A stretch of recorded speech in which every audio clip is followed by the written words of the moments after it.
Hello friends, welcome to Gargi classes. Date आज की 13 मई 2021 और देख लेते हैं इंडियन एक्सप्रेस के इंपॉर्टेंट न्यूज़ और एक्सप्लेन पेज से आर्टिकल्स जो अभी हम इस वीडियो में डिस्कस करने वाले हैं। फर्स्ट आर्टिकल आपके सामने जो फर्स्ट न्यूज़ है that is vaccine inequity deepens. That means inequity का मतलब हो गया कि जो एक्सेसिबिलिटी है वैक्सीन की वो बहुत ज़्यादा बिगड़ी हुई है इस टाइम पे। और स्पेसिफिकली बात की जाए 18 से 44 साल के जिस एज ग्रुप के लिए 1 मई से वैक्सीनेशन शुरू किया गया है उस सेक्शन को ज़्यादा परेशानियों का सामना करना पड़ रहा है। दूसरी तरफ इनइक्विटी की एक तो हो गई क्या एज पॉइंट ऑफ व्यू से, दूसरा क्या हो गया असमानता की वजह कि 80 अभी तक जितने भी जैब्स लग चुके हैं, दैट मीन्स अभी तक जितने भी वैक्सीन की डोजेस लग चुकी हैं उनमें से 85% तो केवल और केवल 7 स्टेट्स में ही दी गई हैं और रिमेनिंग स्टेट्स में अभी भी परेशानियां हो रही हैं। तो वो 7 स्टेट्स कौन से हैं? जैसे महाराष्ट्र, राजस्थान, यूपी, ये कुछ स्टेट्स हैं जहां पर ज़्यादा से ज़्यादा वैक्सीनेशन दिया जा चुका है, जबकि आपको पता ही है कि पूरे देश में ये पेंडेमिक बहुत ज़बरदस्त तरीके से फैला हुआ है। अभी तक आप देखोगे 34.66 लाख डोसेस दी जा चुकी हैं 18 से 44 साल के एज ग्रुप के जो लोग हैं 1 मई से 12 मई के बीच में। तो ऐसे में कहीं ना कहीं इनइक्विटी बढ़ती चली जा रही है, एक्सेसिबिलिटी प्रॉपर नहीं हो रही है, स्टेट्स के बीच में डिवीज़न हो रहा है, स्टेट्स के बीच में डिस्क्रिमिनेशन हो रहा है। तो ये चीज़ यहाँ पे बताई जा रही है। ठीक है, जैसे कि सेंट्रल गवर्नमेंट ने बोला था उन कमिटमेंट्स में, जैसे एफिडेविट सबमिट कराया था सुप्रीम कोर्ट में सेंट्रल गवर्नमेंट ने, तो कुछ कंडीशंस बताई थी कि कैसे आने वाले टाइम पे 1 मई के बाद में वैक्सीनेशन ड्राइव कंटिन्यू होगी। तो उन पर सवाल यहाँ पे उठाए जा रहे हैं। इसके अलावा आप देखोगे मुंबई सिविक बॉडी, ठीक है, मुंबई में जो म्युनिसिपल कॉरपोरेशन है उन्होंने ग्लोबल टेंडर की बात कही है कि हम ग्लोबली एक टेंडर रिलीज़ करेंगे, ठेका रिलीज़ करेंगे जिसमें 1 करोड़ वैक्सीन डोसेस की डिमांड की जा रही है और चाइना को उस लिस्ट से बाहर रखा है। बेसिकली जो नोटिस डिक्लेयर किया है उसमें ये कहा है कि जिस भी कंट्री की इंडिया के साथ में बॉर्डर शेयर होती है उन कंट्रीज़ को हम इस बिडिंग में नहीं बुला रहे हैं। इसका मतलब सीधा सा हो गया चाइना, क्योंकि बाकी दूसरे कंट्रीज़ के पास में तो वैक्सीन खुद का है ही नहीं। इसके अलावा अभी हमें पता है कोविशील्ड और कोवैक्सीन की जो वैक्सीन कैंडिडेट है इनकी सप्लाई प्रॉपर हो नहीं पा रही है, तो ऐसे में शॉर्टेज आ रही है। और मुंबई में अगर 18 से 44 साल के सभी को वैक्सीनेट करना हो तो लगभग 1.5 करोड़ वैक्सीन डोसेस की ज़रूरत पड़ेगी। तो ऐसे में 1 करोड़ वैक्सीन डोसेस के लिए कहीं ना कहीं ये सिविक बॉडी ने, मतलब वहाँ की जो कॉरपोरेशन है मुंबई कॉरपोरेशन, उन्होंने ये बिड ओपन की है और ये शुरुआत होगी अभी 18 मई से। ठीक है ना, तो ये पॉइंट यहाँ पे है मेन। तो चाइना के साथ में जो अभी रिसेंट गलवान वैली में आपको पता है जो क्लैश हुआ था पिछले साल, उसके चलते हैं और रही सही में चाइनीज़ वैक्सीन पे कॉन्फिडेंस नहीं है ये बताया जा रहा है। और चाइना का जो वैक्सीन कैंडिडेट है वो वहाँ की स्टेट ऑन्ड कंपनी है, ठीक है, जिसका नाम है सिनोफार्मा, ठीक है, उस कंपनी का वैक्सीन कैंडिडेट है। तो बेसिकली चाइना को एक्सक्लूड किया गया है।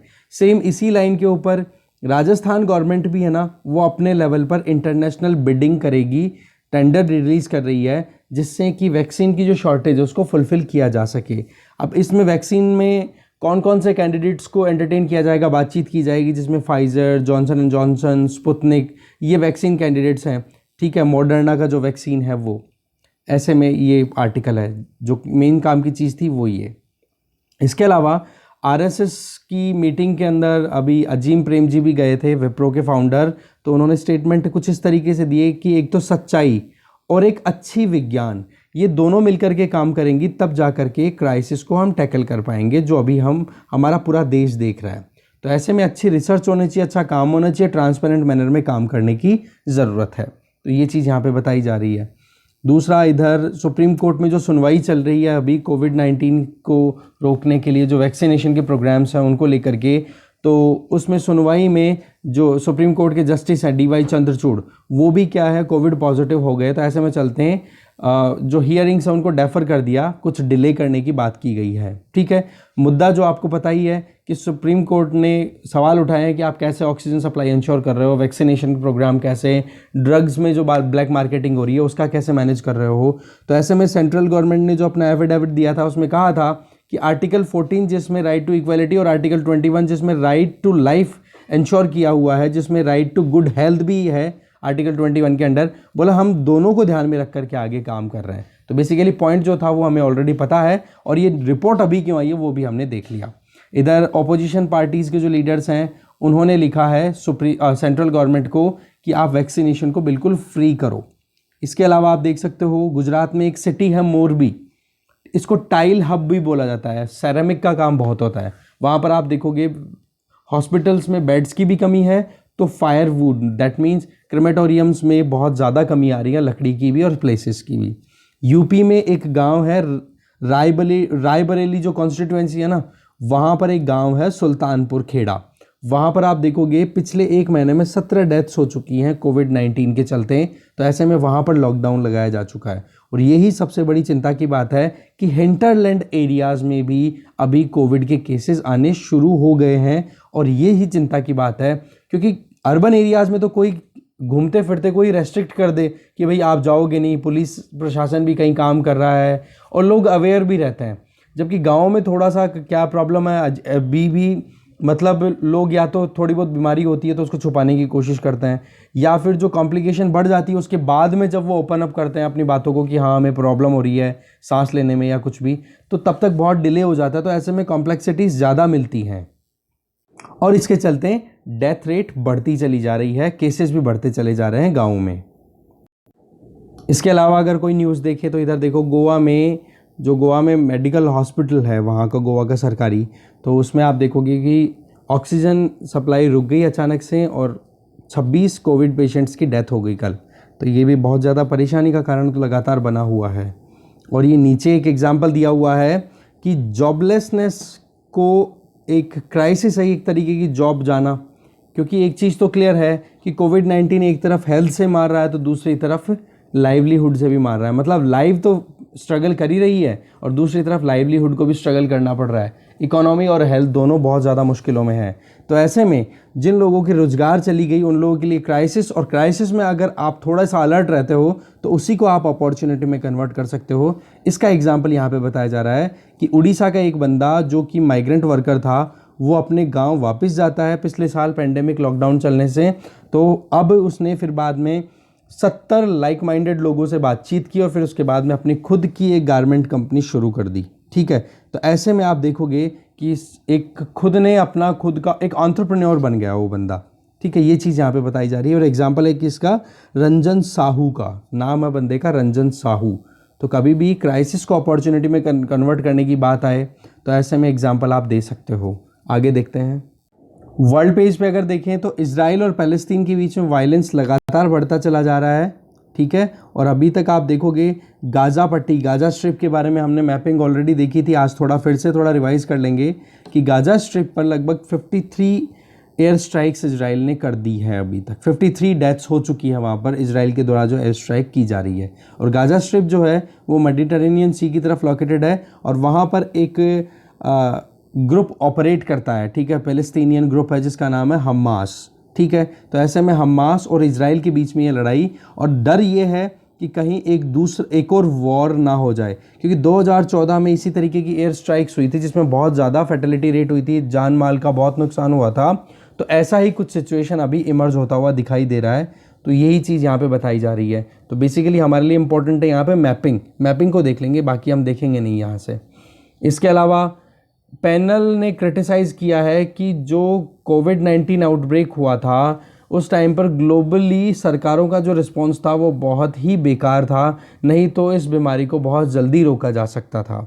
तो WHO का एक पैनल स्टैब्लिश किया गया था और उसमें ये कहा गया है कि भाई जल्दी टाइम पे अगर सही कदम ले लिए जाते ना तो इस बीमारी को रोका जा सकता था। ठीक है, तो यही चीज़ यहाँ पे बताई जा रही है, क्योंकि आज देखो मेडिकल ऑक्सीजन की प्रॉब्लम देखो, या फिर कोरोना जो टेस्ट किट्स हैं उनकी शॉर्टेज की बात देख लो, या ड्रग्स की प्रॉब्लम देख लो, ब्लैक मार्केटिंग की बात देख लो, ये सारी चीज़ें कहीं ना कहीं एक ही चीज़ की वजह से हैं, वो है कोविड-19।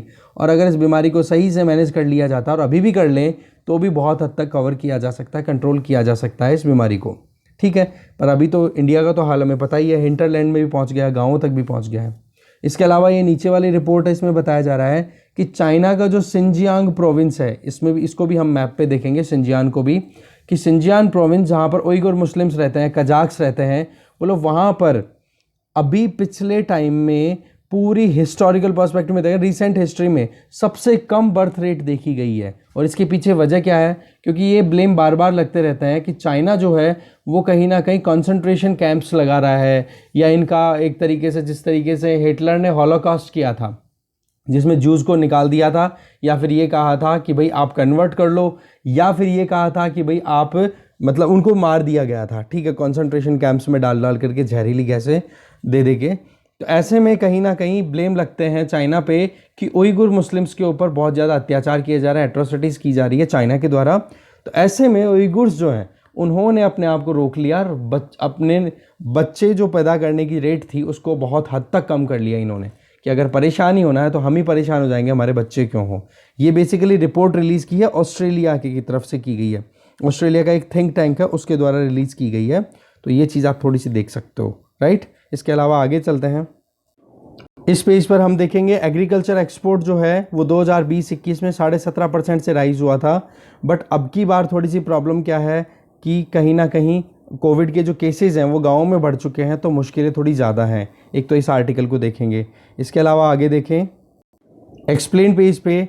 फर्स्ट तो हम देखेंगे इजराइल का आयरन डोम इंटरसेप्ट, जो रॉकेट इंटरसेप्टर है उसके बारे में पूरी डिटेल जानेंगे। ये air defence, air missile system है, ठीक है। तो अच्छा आर्टिकल है, इसमें पूरी डिटेल जानेंगे। साथ में दूसरा आर्टिकल यहाँ पे जो सचिन वाजे का जो केस चल रहा था मुंबई में, तो उस केस के बारे में बताया हुआ है कि सचिन वाजे को डिसमिस कर दिया बिना कोई डिपार्टमेंटल प्रोबिंग के, बिना कोई डिपार्टमेंटल इंक्वायरी के। तो इसमें कॉन्स्टिट्यूशनल प्रोविजंस को देखेंगे, जानेंगे। अच्छा आर्टिकल है।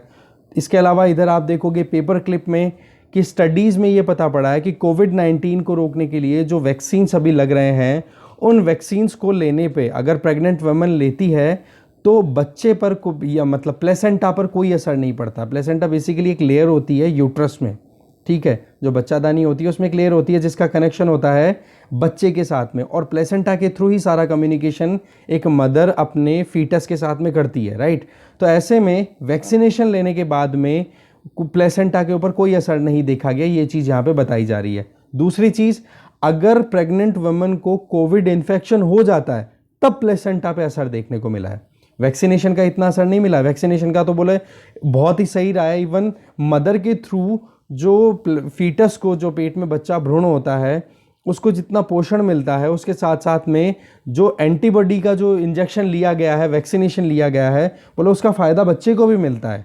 तो ऐसे में ये वैक्सीनेशन वाला प्रोग्राम तो प्रेग्नेंट वुमेन के लिए सही है, जबकि हाँ इन्फेक्शन हो जाए तो घातक है बच्चे के लिए भी। तो ये बताया हुआ है, तो इसको भी देख लेंगे। तो तीन चीज़ें हो, तीन आर्टिकल्स हो गए हमारे पास में एक्सप्लेन पेज से। आगे देखें इकोनॉमी पेज पे फर्स्ट आर्टिकल है कि लो बेस इफेक्ट होने के चलते IIP जो इंडेक्स ऑफ इंडस्ट्रियल प्रोडक्शन है वो राइज होता हुआ दिखाई दिया, जबकि फूड इन्फ्लेशन थोड़ा सा शांत हुई है जब से फूड का प्राइस जो है वो राइज होने से की बजाय थोड़ा सा डिक्लाइन कर गया है, मतलब खाना अभी सस्ता मिल रहा है। तो ये चीज़ यहाँ पे बताई जा रही है। तो इसमें एक तो ये देखेंगे IIP रिलीज़ कौन करता है, बाकी तो चीज़ें क्या है, food inflation, food and fuel, अगर इन दोनों को इंक्लूड करते हो ना आप इन्फ्लेशन कैलकुलेशन में, तो वो इन्फ्लेशन आ जाती है हेडलाइन इन्फ्लेशन, ठीक है।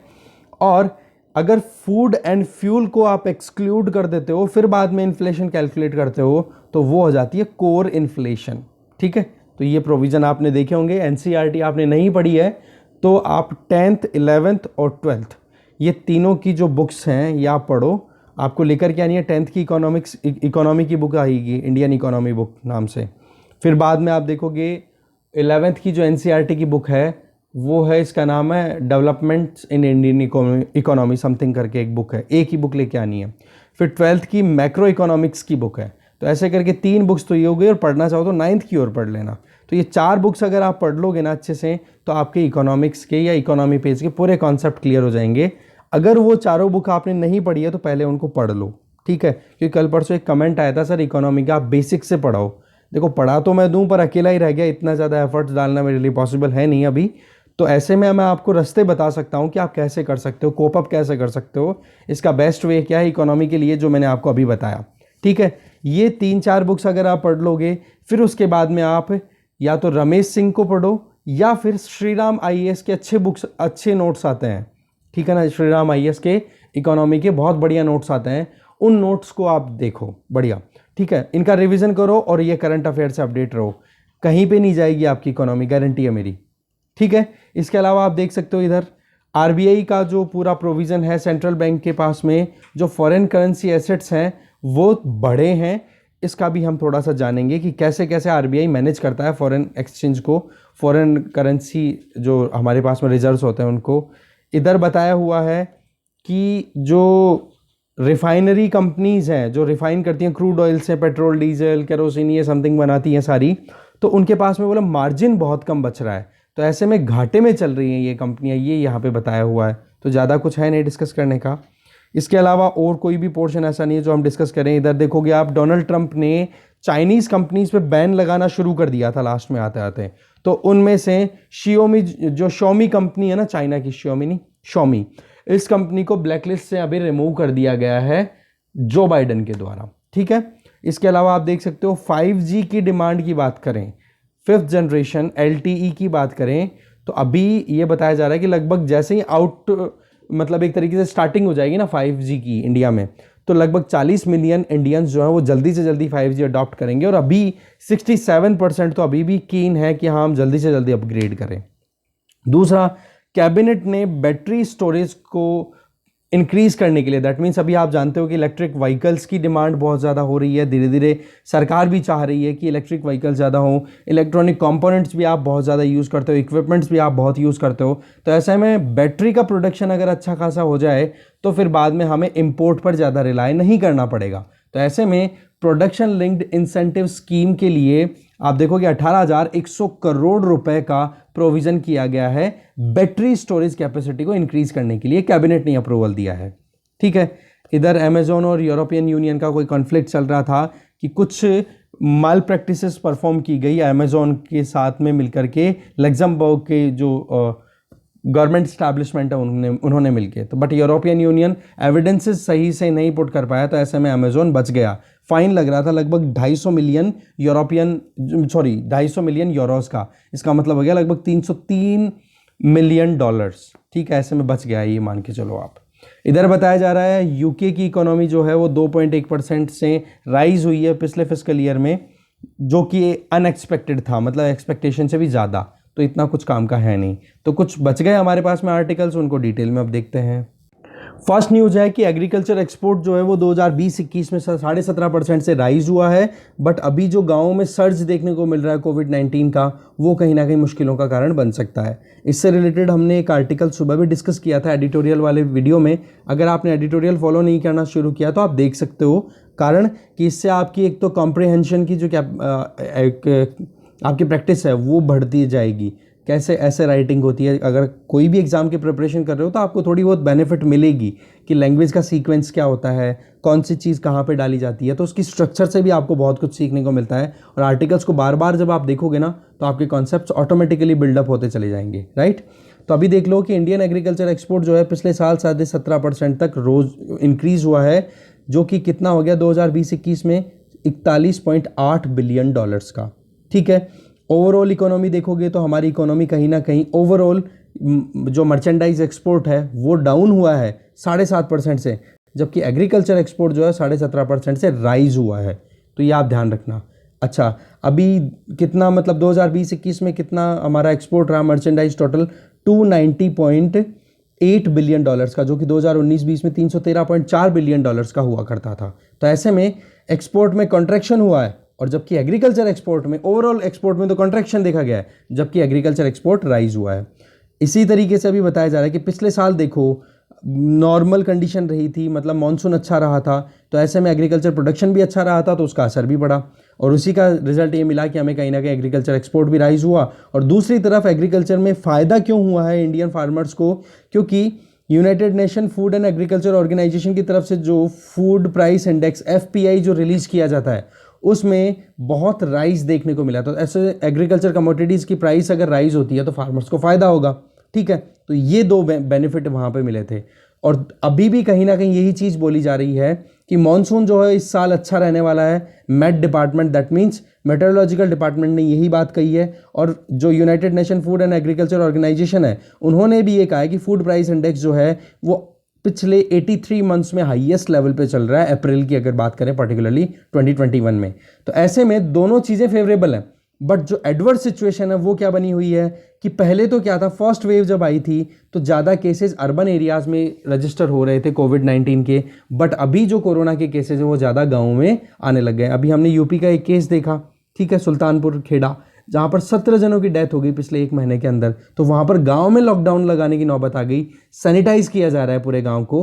तो ऐसी सिचुएशन अभी निकल के आ रही है, ठीक है। और कमोडिटीज़ की अगर हम बात करें अभी करंटली, तो एग्री एक्सपोर्ट कहीं ना कहीं बूम पे चल रहा है, कोई डाउट नहीं है, जिसमें राइस की बात करो चाहे वीट की बात करो, ठीक है।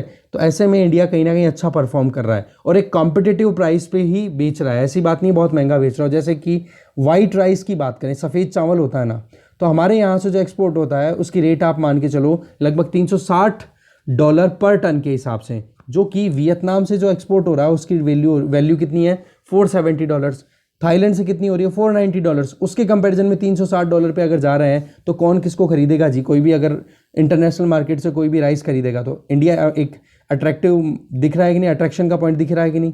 सिमिलरली आप वीट की बात कर लो, फ्रूट्स की, वेजिटेबल्स की, शुगर की, इन सब में कहीं ना, कॉटन, ये देखो यहाँ पे शुगर का भी, यहाँ पे आप देखो फूड एंड वेजिटेबल की बात करो, कॉटन की बात कर लो, ऑयल मिल्स की बात कर लो, इन सब में कहीं ना कहीं राइज होता हुआ दिखाई दे रहा है, अच्छा परफॉर्म कर रहा है इंडिया। तो ओवरऑल अगर हम देखें तो इंडिया का एग्रीकल्चर एक्सपोर्ट वो अगर देखें तो 2003-04 में केवल $7.53 बिलियन का हुआ करता था, जो कि 2013-14 में बढ़कर के कितना हो गया था, $43.25 बिलियन।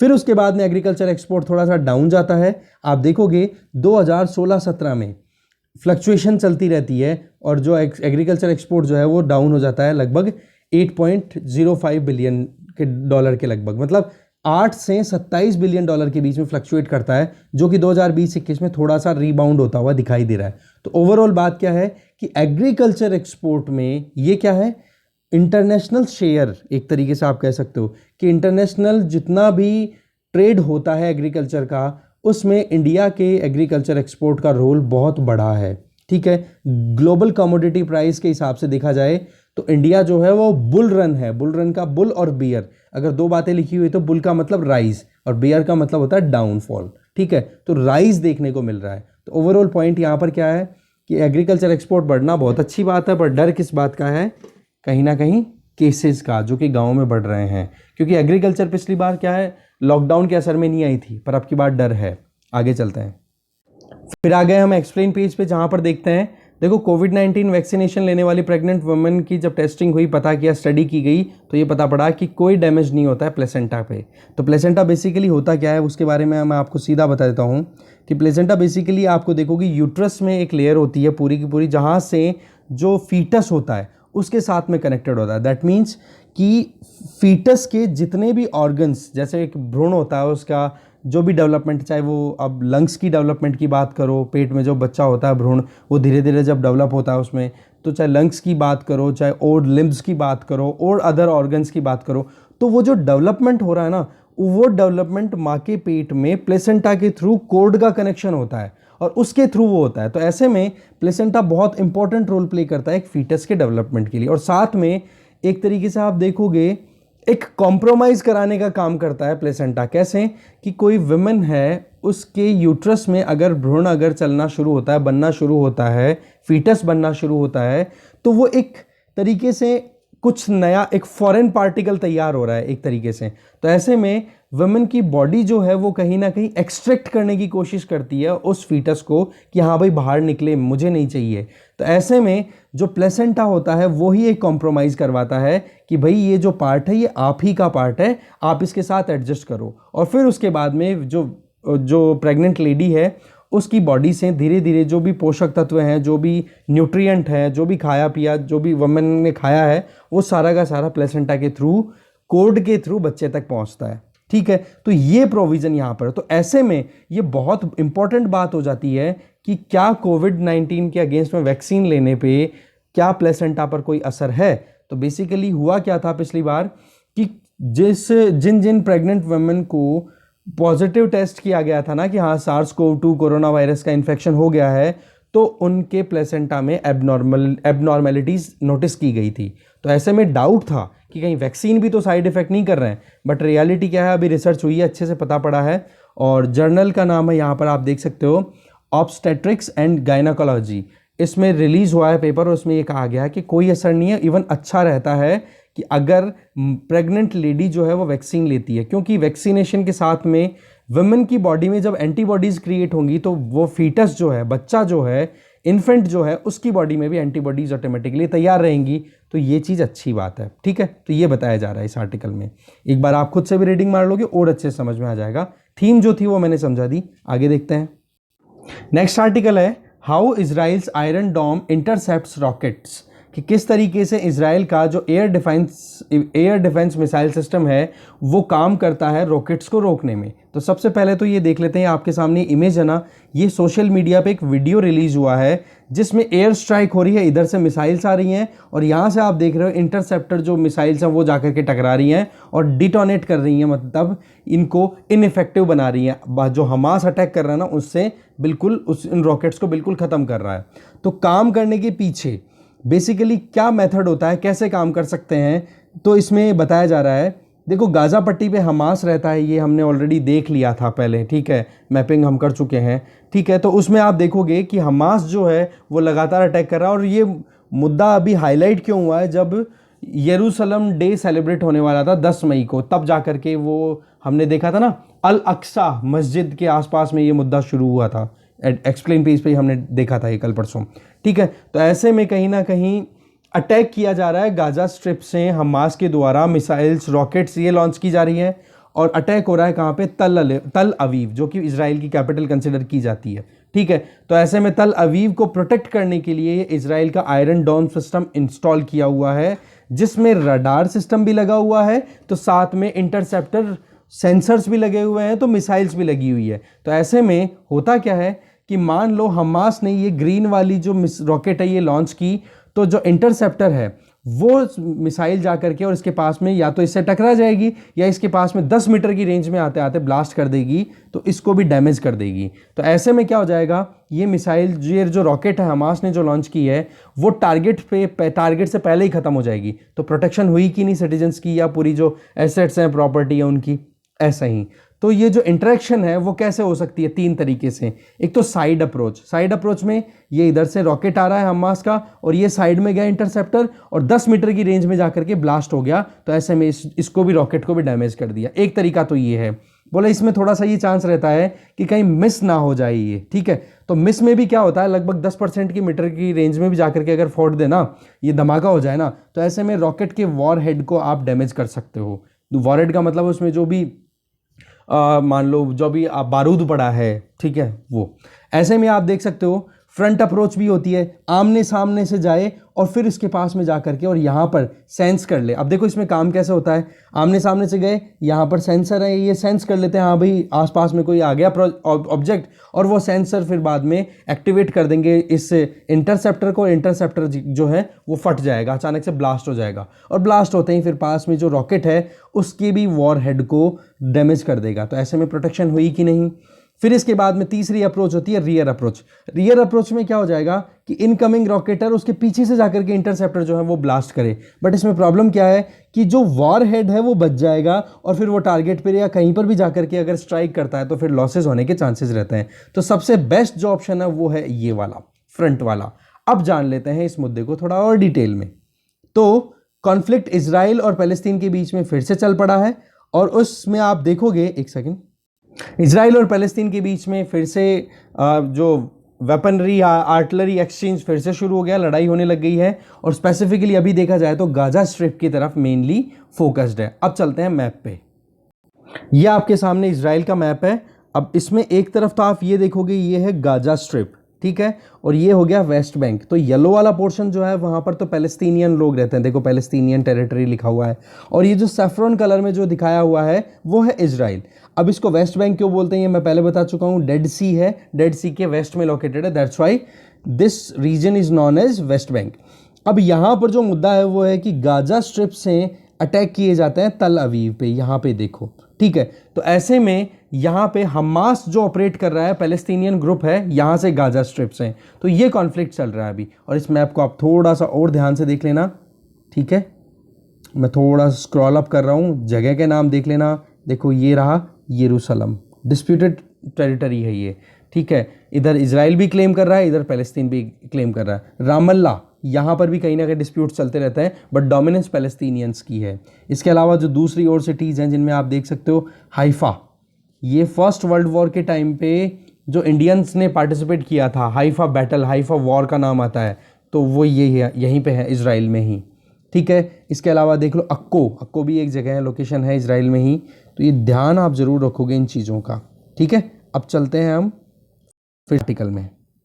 तो सबसे पहली बात तो ये आ जाती है कि ये आयरन डोम है क्या। ये short range ground to air defence system है, जो जिसमें कि एक तो राडार सिस्टम है और दूसरा है तामीर इंटरसेप्टर मिसाइल।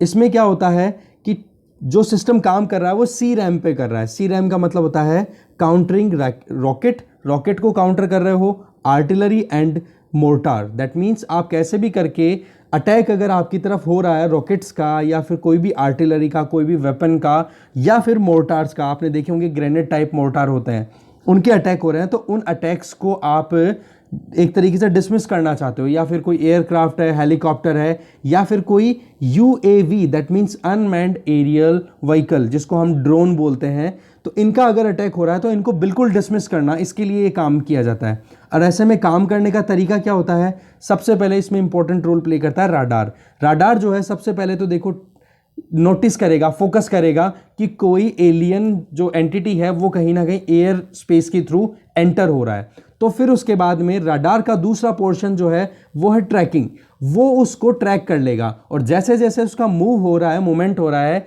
चाहे वो रॉकेट ही क्यों ना हो, अभी रॉकेट का एग्जांपल हम ले लेते हैं, तो रॉकेट ही अगर वो मूव कर रहा है तो ऐसे में फिर क्या हो जाता है, वो रडार जो है उस रॉकेट को कैप्चर कर लेगा और उसके साथ साथ में मूव करना शुरू कर देगा। तो ऐसे में उसके एग्जैक्ट लोकेशन का पता पड़ जाएगा कि किस तरफ वो जा रही है, मूवमेंट का पता पड़ जाएगा।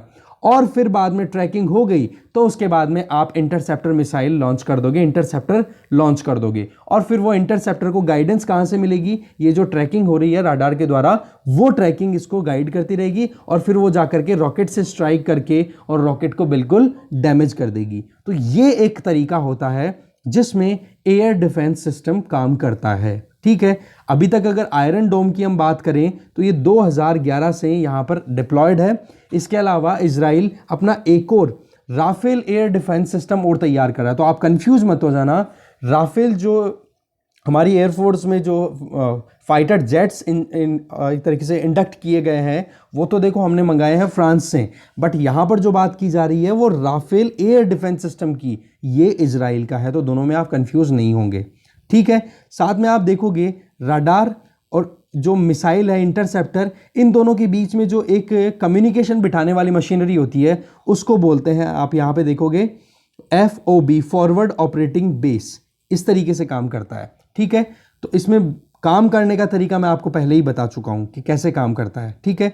तो हमारे यहाँ पर एक्सपर्ट्स का ये कहना है कि मतलब ये जो रडार सिस्टम है इसमें बहुत ज़्यादा कैपेबिलिटी होनी चाहिए कि छोटे से छोटे ऑब्जेक्ट को भी ट्रैक कर सके, ट्रेस कर सके, तब जा करके आप सही से काम कर पाओगे। इसका सिस्टम कैसे होता है, मान लो यहाँ पर ये सिटी है, मान लो ये दिल्ली है हमारे यहाँ पे, या फिर ये तल अवीव है जहाँ पर अभी अटैक किया जा रहा है गाजा स्ट्रिप से हमास के द्वारा।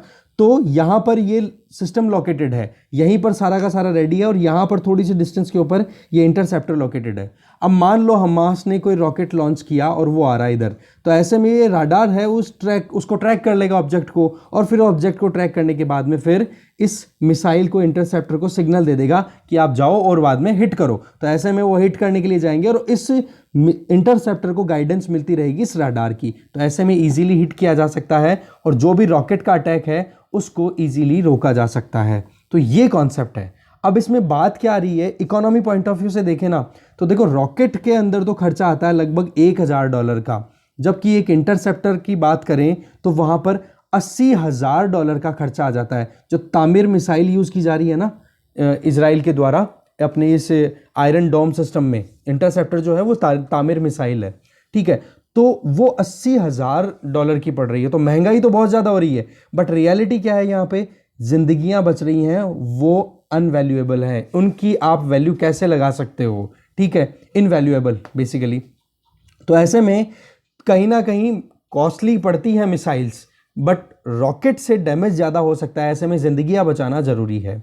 इसके अलावा हम अगर बात करें तो जब से हमने रशिया से S-400 एंटी जो एयर डिफेंस सिस्टम परचेज करने की बात की है, तो जब से बिडिंग हुई थी ना, तो उसमें ये इजराइल का जो आयरन डोम वाला है ना कैंडिडेट, ये भी कहीं ना कहीं रेस में था, बट हमने अप्रूवल किसको दिया, S-400 को। वजह क्योंकि जो आयरन डोम है वो तैयार किया हुआ है, इजराइल एक छोटा सा कंट्री है, बहुत माइन्यूट सा छोटा सा कंट्री है, ठीक है, तो ऐसे में वो उसके हिसाब से तैयार किया हुआ है। जबकि S-400 रशिया का है, तो उन्होंने डेवलप ऐसे किया है कि 300 से 4000 किलोमीटर तक की रेंज में भी अगर कोई एयरक्राफ्ट, कोई मिसाइल, कोई भी अटैक होता है तो उसको हम वहीं पे डिटोनेट कर सके, खत्म कर सके। तो ऐसे में हमारी टेरिटरी पॉइंट ऑफ व्यू से देखें, हम एक कॉन्टिनेंटल साइज कंट्री हैं, तो ऐसे में S-400 हमारे लिए ज़्यादा सूटेबल है। अच्छा, इजराइल के साथ में क्या हमारा कोई प्रोजेक्ट चल रहा है मिसाइल्स पे? जी बिल्कुल, बराक 8 पे हम काम कर रहे हैं, और बराक 8 जो है वो प्रोड्यूस भी हो रही है, ठीक है। इसके अलावा दिल्ली को प्रोटेक्ट करने के लिए क्या हमारे पास में कोई सिस्टम है? जैसे तल अवीव को प्रोटेक्ट करने के लिए एयर डोम सिस्टम इंस्टॉल कर रखा है इजराइल ने। जी बिल्कुल, हमारे पास में अभी तो है नहीं, पर हम यूएसए से national advance surface to air missile system second ये प्रोक्योर कर रहे हैं, जिससे कि हम दिल्ली को प्रोटेक्ट कर सकें, ठीक है। आगे चलते हैं। नेक्स्ट आर्टिकल है कि जो सचिन वाजे है उसका रिमूवल कर दिया गया है। बेसिकली मुद्दा आपको पता होगा ही कि मुकेश अंबानी के घर के बाहर एक स्कॉर्पियो गाड़ी खड़ी थी, जिसमें कि जेलेटिन स्टिक्स थी जो कि ब्लास्ट कर सकती हैं अगर कोई फेंक के मारे तो, ठीक है। तो ऐसे में जब इन्वेस्टिगेशन की गई नेशनल इन्वेस्टिगेशन एजेंसी एनआईए के द्वारा, तो पता पड़ा कि उसमें सारा का सारा मुद्दा आ जाता है कि कहीं ना कहीं पुलिस, मुंबई पुलिस का उसमें हाथ था, ठीक है, एक तरीके से फिरौती लेने का काम, क्योंकि 100 करोड़ रुपए इकट्ठा करने का टारगेट दिया हुआ था एक महीने का, हर एक महीने 100 करोड़ रुपए इकट्ठे करने के लिए। तो उसके चलते आप देखोगे कि एक तो मुद्दा हो गया क्या मुकेश अंबानी के घर के बाहर में स्कॉर्पियो पार्क कर देनी, और दूसरा एक मुद्दा क्या था उसी से कनेक्टेड कि हेमंत नागरले, अभी जो पुलिस कमिश्नर है, उन्होंने मतलब हटा दिया इनको, बेसिकली मनसुख हिरान, ठीक है, इसकी डेथ की कॉन्स्पिरेसी भी, इसके मर्डर की कॉन्स्पिरेसी भी कहीं ना कहीं कनेक्टेड थी। तो एक तो हो गया मुकेश अंबानी के घर के बाहर स्कॉर्पियो पार्क कर देना, और साथ में ये मनसुख हिरान का जो मर्डर हुआ उससे रिलेटेड। तो ऐसे में आर्टिकल 311 311 क्लॉज 2 सब क्लॉज बी के अंडर में सस्पेंशन हुआ है अभी इसका, सचिन वाजे का। तो सचिन वाजे का सस्पेंशन हुआ है, तो इसके पीछे क्या है प्रोविजंस, वो देखते हैं हम कॉन्स्टिट्यूशनल प्रोविजंस की बात अगर करें तो आर्टिकल 311 के अंदर ये दिया हुआ है कि किसी भी सिविल सर्वेंट को अगर उसके कंडक्ट के चलते कुछ चार्जेज अगर उस पर लगते हैं और उसको रिमूव किया जाता है, तो उनके अगेंस्ट में उसको प्रोटेक्शन दी जाए, जिससे कि कोई भी आर्बिट्रेरी मैनर में किसी भी सिविल सर्वेंट को, सरकारी ऑफिसर को हटाया ना जाए। तो उसके लिए सेफ गार्ड्स दिए हुए हैं आर्टिकल 311 के अंतर्गत, ठीक है। आप देखोगे इसको एथिक्स वाले पेपर से कनेक्ट कर पाओगे आप सीधा, ठीक है। इसमें जो आर्टिकल 311 है, इसमें सेफ गार्ड क्या दिया हुआ है कि डिसमिशल अगर करते हो, अगर नौकरी से हटाते हो या फिर रैंक में रिड्यूस करते हो, डिमोशन करते हो किसी भी सरकारी एम्प्लॉय का, तो उसके लिए आर्टिकल 311(1) में ये है कि सरकार को कहीं ना कहीं वहां पर प्रॉपर एक अथॉरिटी अपॉइंट करनी पड़ेगी, ऑफिशियल्स अपॉइंट करने पड़ेंगे, जो कि कहीं ना कहीं उसके लिए काम कर, मतलब उसमें इन्वेस्टिगेशन करेंगे। अब इसमें प्रोविजन क्या है 311(1) का, वो ये कि जिस अथॉरिटी ने सरकारी सर्वेंट को अपॉइंट किया है, उससे लोअर रैंक की अथॉरिटी रिमूव नहीं कर सकेगी उसको नौकरी से। मान लो अनिल, ये सचिन वाजे है, इसका जो अपॉइंटमेंट है मान लो गवर्नर ने किया, तो उस गवर्नर से, अब गवर्नर की पोस्ट से नीचे का कोई भी जो भी अथॉरिटी होगी, वो सचिन वाजे को सस्पेंड नहीं कर सकती, ये ध्यान रखेंगे आप। तो 311(1) में ये प्रोविजन दिया हुआ है, तो ये ध्यान रखेंगे कि जिस रैंक की अथॉरिटी ने अपॉइंटमेंट किया है, उस रैंक की या उससे अपर रैंक की अथॉरिटी ही रिमूवल कर सकती है। तो एक तो ये आर्टिकल 311(1) में दिया हुआ है। आर्टिकल 311(2) में दिया हुआ है कि कोई भी सिविल सर्वेंट को डिसमिस या रिमूव नहीं किया जा सकता या उसकी रैंक में रिड्यूस नहीं किया जा सकता, जब तक कि उसके चार्जेस के लिए, उस पर जो भी चार्जेस लगाए हैं, जो भी उस पर ब्लेम लगाए जा रहे हैं, क्लेम्स लगाई जा रही हैं, तो बोलो उनको जब तक आप प्रॉपरली हियरिंग ना हो जाए, क्योंकि देखो सीधी सी बात है, कोई भी सिविल सर्वेंट के ऊपर कोई भी अगर मान लो कोई कॉन्स्पिरेसी कर रहा है, किसी को दुश्मनी निकालनी है, तो ऐसे में ही तो केस हो सकता है ना। तो सिविल सर्वेंट को सुनने के लिए एक प्रॉपर इंक्वायरी हो, उसको बोलने का मौका दिया जाए, तो ये प्रोविजन दिया हुआ आर्टिकल 311(2) में। अब बात ये आ जाती है कि जो इंक्वायरी है ये की जाती है डिपार्टमेंटल लेवल पे, तो वो कैसे होती है? तो होता क्या है कि जो भी ऑफिसर है, जो भी सिविल सर्वेंट है जिसके अगेंस्ट में ये सारे चार्जेस लगे हुए हैं, जैसे यहाँ पर सचिन वाजे की बात हो रही है, तो सचिन वाजे को क्या होता है कि एक फॉर्मल चार्ज शीट दी जाती है कि आपके ऊपर ये चार्जेस लग रहे हैं, ये गड़बड़ियां आपके ऊपर पाई गई हैं, तो आप इन चीज़ों के बारे में अपना जवाब तैयार करो। तो वो जो सिविल सर्वेंट है ना, जहाँ यहाँ पे सचिन वाजे जो है, वो किसी लॉयर को भी हायर कर सकते हैं अपने साथ में, और फिर बाद में डिपार्टमेंटल इंक्वायरी होती है, मतलब डिपार्टमेंट लेवल पे ही एक इंस्टीट्यूशन, मतलब एक तरीके से आप कहोगे कि इंक्वायरी ऑफिसर अपॉइंट कर दिया जाता है और फिर वो पूछताछ करता है। तो ऐसे शुरुआत होती है डिपार्टमेंटल इंक्वायरी की। अब बात ऐसी है कि क्या कोई एक्सेप्शन यहाँ पर मिला हुआ है कि कोई एक तरीके से मान लो कि डिपार्टमेंटल इंक्वायरी हो या ना हो, तो ऐसे में आर्टिकल 311 के क्लॉजेस को आप थोड़ा ध्यान से समझ लें, क्योंकि आप भी सिविल सर्विसेज की प्रिपरेशन कर रहे हो, तो ये चीज़ इससे बढ़िया एक्सप्लेन हमें कहीं नहीं मिलने वाला है। ठीक है, आर्टिकल 3 मैं रिपीट कर देता हूँ, कोई इशू नहीं है। आर्टिकल 311(1) में क्या क्लॉज दिया हुआ है? 311 है किससे रिलेटेड? कि कोई भी सिविल सर्वेंट या कोई भी गवर्नमेंट ऑफिसर के डिसमिसल या उसकी रैंक में रिडक्शन से रिलेटेड है। उसमें आर्टिकल 311 का जो क्लॉज 1 है वो ये कहता है कि किसी भी पब्लिक सर्वेंट को आप रिमूव नहीं कर सकते, मतलब रिमूव नहीं कर सकते कब? जब आपकी अथॉरिटी अगर अपॉइंटमेंट करने वाली अथॉरिटी से कम है। ठीक है, तो जिस रैंक की अथॉरिटी ने अपॉइंट किया है उसी रैंक की अथॉरिटी या उससे अपर रैंक की अथॉरिटी ही रिमूव कर सकती है। तो आर्टिकल 311 का क्लॉज 1, 311 का 2 क्लॉज अगर देखें तो रिमूवल जब तक नहीं किया जा सकता जब तक कि प्रॉपरली एक जिस इंडिविजुअल पे चार्जेस लगाए गए हैं उसको बोलने का मौका ना दिया जाए। कहने का मतलब वो अपनी तरफ से अपनी जो भी मुद्दा है उसको क्लियर ना कर पाए, तो ऐसे में क्लियर करने का मौका, तो इसका मतलब हो गया डिपार्टमेंटल इंक्वायरी। और इसके अलावा अगर हम देखें आर्टिकल 311(2) जो है, 311(2) उसका एक क्लॉज है, वो ये कहता है कि मान लो कोई गवर्नमेंट एम्प्लॉय अगर कन्विक्ट हो रहा है क्रिमिनल केस के लिए, कोई क्रिमिनल ऑफेंस उन्होंने किया है, तो उनका रिमूवल किया जा सकता है बिना कोई डिपार्टमेंटल इंक्वायरी के। ये भी प्रोविजन दिया हुआ है।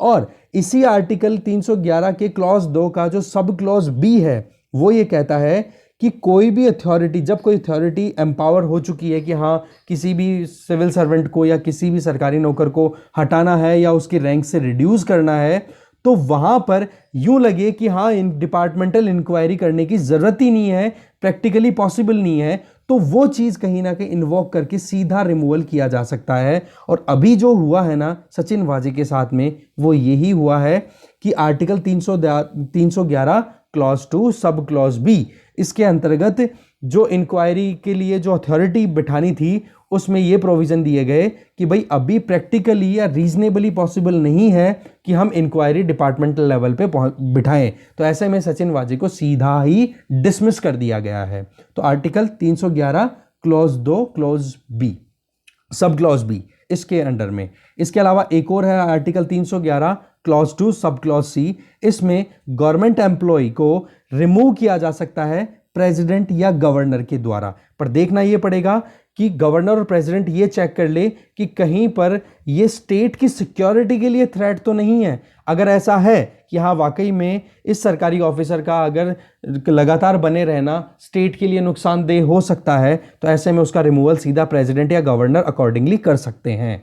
तो ये आर्टिकल 311 है ना, एक तरफ प्रोटेक्शन भी दे रहा है तो रिमूवल के तरीके भी बता रहा है। तो यही चीजें आपने अभी यहाँ पे देखी है। फिर इसके अलावा आप देखोगे कि डिसमिसल अगर अंडर अभी हो चुका है जैसे सचिन वाजे का, तो क्या इनके पास में कोई ऑप्शन है? तो यहाँ पर क्लियर किया जा रहा है कि अगर कन्विक्शन किसी एम्प्लॉय का हो रहा है कि हाँ वाकई में उसने कुछ गड़बड़ की थी, ठीक है, तो हाई कोर्ट ही केवल उसके डिसीजन को, जो अभी डिपार्टमेंटल इंक्वायरी के बेसिस पे जो डिपार्टमेंटल अथॉरिटी ने डिक्लेयर कर दिया कि हाँ भाई अब इसको रिमूव ही करना है, तो उस डिसीजन को ओवरटर्न करने का राइट और केवल हाई कोर्ट के पास में है।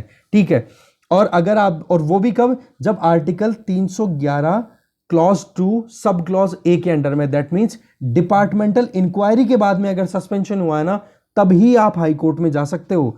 इसके अलावा अगर आर्टिकल 311 क्लॉज 2 क्लॉज उसके सब क्लॉज बी एंड सी के अंडर में अगर सब सस्पेंशन हो रहा है, मतलब बिना डिपार्टमेंटल इंक्वायरी के, या फिर प्रेसिडेंट या गवर्नर अगर उसको रिमूव कर रहे हैं, तो दोनों केसेस में क्या होगा कि अगर उसको अब रिव्यू करवाना है तो वो एडमिनिस्ट्रेटिव ट्रिब्यूनल्स के पास में जाकर के रिक्वेस्ट डाल सकता है। अब वो ट्रिब्यूनल स्टेट एडमिनिस्ट्रेटिव ट्रिब्यूनल भी हो सकते हैं, तो सेंट्रल एडमिनिस्ट्रेटिव ट्रिब्यूनल भी हो सकते हैं। और इनके बारे में मैंने आपको पहले भी बताया था कि article 323 capital A, article 323 capital B, इनके अंडर में प्रोविजन किए हुए हैं एडमिनिस्ट्रेटिव ट्रिब्यूनल्स के बारे में, जो कि 42nd अब मुझे एक बार आप कमेंट बॉक्स में बताओगे कि 42nd कॉन्स्टिट्यूशनल अमेंडमेंट एक्ट के बेसिस पे इनको ऐड किया गया था आर्टिकल्स को, जो एडमिनिस्ट्रेटिव ट्रिब्यूनल वाले हैं, या फिर 44th वाले थे, ये आप मुझे बताओगे। ठीक है, तो ऐसे में मोटी मोटी जो चीज़ थी वो हमने अच्छे समझने की कोशिश की। एक बार आप खुद से रीडिंग और मारोगे सब समझ में आ जाएगा। ठीक है, आगे देखते हैं। नेक्स्ट अगर देखें तो लो बेस इफेक्ट के चलते, एक सेकेंड, बेस इफेक्ट बहुत लो है। बेस इफेक्ट का मतलब हो गया 2020 मार्च के टाइम पे जो आईआईपी था वो बहुत ज़्यादा क्रैश कर गया था, क्योंकि हमारे यहाँ लॉकडाउन लग गया था, और उसके चलते फिर बाद में अभी का जो मार्च में आईआईपी है वो राइज होता हुआ दिखाई दिया, क्योंकि आपने कंपेयर किससे किया, 2020 का, जो कि पहले से ही नेगेटिव टेरिटरी में चल रहा था। तो ऐसे में एक तो बेस इफेक्ट कम होने के चलते आईआईपी प्लस दिखाई दिया, और दूसरा अगर देखो तो फूड इन्फ्लेशन कहीं ना कहीं डाउन चल रही है, तो थोड़ा सा रिलैक्सेशन की बात कही जा रही है। तो बेसिकली पॉइंट यहाँ पर हमारे लिए एक तो ये है कि इंडस्ट्रियल जो इंडेक्स ऑफ इंडस्ट्रियल प्रोडक्शन है वो हर महीने रिलीज किया जाता है नेशनल स्टैटिस्टिकल ऑफिस के द्वारा, एनएसओ के द्वारा। एक तो ये, दूसरा यहाँ पर आप देख सकते हो कंज्यूमर प्राइस इंडेक्स की बात भी करें तो इन्फ्लेशन कहीं ना कहीं अभी डाउन चल रही है। तो कंज्यूमर प्राइस इंडेक्स सीपीआई ये कौन रिलीज करता है, कंज्यूमर प्राइस इन्फ्लेशन, सॉरी, तो इसके बारे में आप देखोगे इसको रिलीज किया जाता है सीएसओ के द्वारा। ठीक है, centre of statistical of organization something है, सीएसओ की फुल फॉर्म एक बार देख लेना, मुझे दिमाग से निकल रहा है क्योंकि बहुत बोल चुका हूं मैं। तो इसके अलावा आपको थोड़ा सा टास्क यही है कि सीपीआई के बारे में थोड़ा पढ़ना है, आईआईपी के बारे में बता ही चुका हूं थोड़ा सा। इसके अलावा दूसरा जो न्यूज़ है that is foreign currency asset exposure की अगर बात करें तो आरबीआई के पास में अभी राइज देखने को मिला है। देखो आरबीआई के पास में जो भी फॉरेक्स होता है ना, फॉरेन एक्सचेंज जो रिजर्व होता है सरकार का, वो आरबीआई के पास में रहता है। और आरबीआई जो वो ऐसे नहीं कि अपने पास में रखते हैं, आरबीआई भी जो है वो दूसरे देशों के सेंट्रल बैंकों में इन्वेस्ट कर देते हैं, जैसे कि बैंक ऑफ इंग्लैंड हो गया, या फिर यूरोपियन यूनियन का जो बैंक है, या फिर यूएसए का जो फेडरल रिजर्व है, वहाँ पर वो पैसा इन्वेस्ट कर देते हैं। तो ऐसे में लगभग $124 पहले हुआ करता था इन्वेस्टमेंट आरबीआई के द्वारा, ठीक है, डिपॉजिट, जो कि बढ़कर के सेंट्रल बैंक कितने हो गए इंटरनेशनली, 153.239, ठीक है, डॉलर्स के अंदर, बिलियन में। ऐसे ही आप देखोगे इधर कि कॉमर्शियल बैंक्स में भी कितना डिपॉजिट कर चुका है आरबीआई अभी तक, लगभग 23.42 बिलियन डॉलर, जो कि 7.43 बिलियन डॉलर से बहुत ज़्यादा है प्रीवियसली अगर देखें तो। ऐसे में फॉरेन करेंसी एसेट जो है वो राइज हुए हैं। इसके अलावा गोल्ड की बात करें तो गोल्ड भी डिपॉजिट करके रखता है। ऐसे में अभी पॉइंट ये देखा जाए ना, गोल्ड कहाँ पे डिपॉजिट है, जैसे bank of England, bank of international settlement, यहाँ पर टन्स में गोल्ड स्टोर किया हुआ है। अच्छा, ये आप सिंपली ये देखो, आरबीआई को यहाँ पर एक नॉर्मल एक बैंक कस्टमर की तरह समझो, ठीक है। तो आप क्या कोशिश करोगे कि आप यहाँ पर आरबीआई का काम क्या है, मनी रेगुलेट करना। एक तो देखो सेफ्टी इंश्योर करना इकोनॉमी की, और साथ में दूसरी लिक्विडिटी मेंटेन करना। ये दोनों चीज़ें बहुत इंपॉर्टेंट काम होते हैं कोई भी सेंट्रल रेगुलेटर के लिए, जो भी आरबीआई जैसे बैंक्स हैं उनके लिए। तो ऐसे में आरबीआई को अथॉरिटी दी हुई है reserve bank of India act 1934 के अंडर में, कि अगर आरबीआई के पास में जो भी रिजर्व है वो ऐसी जगह पर डिप्लॉय करें, ऐसी जगह पर वो इन्वेस्ट कर सकते हैं या डिपॉजिट कर सकते हैं जहां से कि इमरजेंसी आ जाए। मान लो जैसे अभी कोविड-19 के चलते मान लो कि अचानक से हमारे यहाँ पर इंपोर्ट बहुत ज़्यादा बढ़ गया, एक्सपोर्ट नहीं है इंपोर्ट बढ़ गया, तो ऐसे में क्या करना पड़ेगा, हमें फॉरेक्स की ज़रूरत पड़ेगी, बाहर से अगर कुछ मंगवाना पड़ा। तो ऐसे में आरबीआई जो है वो जल्दी से जहाँ जहाँ पर भी पैसा डिपॉजिट किया हुआ वहाँ से निकाल करके और हमारी ज़रूरतें पूरी करवाने में लग जाएगा। तो इसी चीज़ को मेंटेन करने के लिए आरबीआई को प्रोविज़न दिए हुए हैं ये जो रिजर्व बैंक ऑफ इंडिया का एक्ट है 1934 का, ठीक है। बाकी और चीज़ें तो बहुत नॉर्मल सी हैं। मेन जो आरबीआई का काम मैंने आपको बता दिया, सेफ्टी एंड लिक्विडिटी। और एक चीज़ और, आरबीआई ऐसी जगह पे ज़्यादा इन्वेस्ट करना पसंद करता है जहाँ से पैसा जल्दी से निकाला जा सके। ऐसा नहीं कि लिक्विडिटी को मेंटेन करने की ज़रूरत तो आज है और 10 दिन बाद में फिर बाद में वो पैसा निकाल पाया आरबीआई, तो ऐसे में तो फेल हो जाएगा पूरा सिस्टम। ठीक है, तो ये चीज़ यहाँ पे बताई जा रही है। तो डिस्कशन में इतना ही कंटेंट है। Thank you very much for watching this video.